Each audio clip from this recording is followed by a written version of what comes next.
Hi, I'm Anthony, and in this short video I just want to introduce you to a topic that I've written an article about called plans and planning.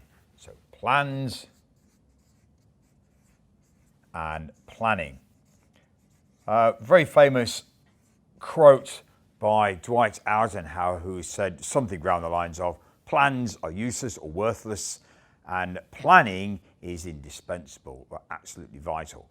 And it's pretty well true, actually. It's not so much that plans are useless. You just remember that plan is a snapshot out of the planning. It is the planning activity that is absolutely vital. If you don't plan what you're doing as an activity, then it's hard to get a sensible plan out. And what is really important is that you do this collectively, or collaboratively as the term is used nowadays. And this is really the point. You get the right people at the right level across spectrum, so the people from business, from the management side of things, and those guys doing the work, the developers, suppliers, technical corner, what do you want to call them actually, the technical guys who are going to build this or develop or produce or build the solution for you.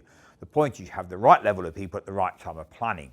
And the article explains why this is so important. The planning is important. Remember the point about the plan as a resultant of the activity. So the planning is the activity, right, which results in your plan, which is the product, right? So that is the output. The plans are the output, right, of your planning activity.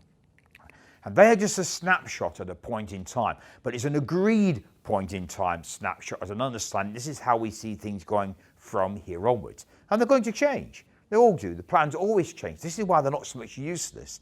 But unless it's a sensible plan, it's hard for people to understand what the impact might be should any changes come about. And believe me, changes are going to come out during your change initiatives. That's what happens to them. Right?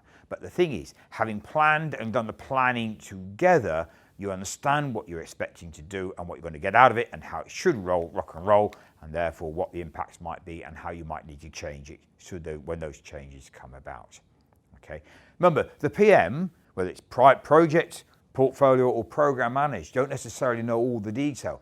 Business governance, techies have got to do their delivery bit, but they do need the management as to make sure we have a realistic plan in place, a realistic roadmap to follow. And that's why it has to be done planning. You may have a lot more planning activity than the number of plans. You might have two types of plan, but your activity going from portfolio all the way through down to the development level, down to the task for specific activities. So just remember that, and the whole point about the article is to help explain this.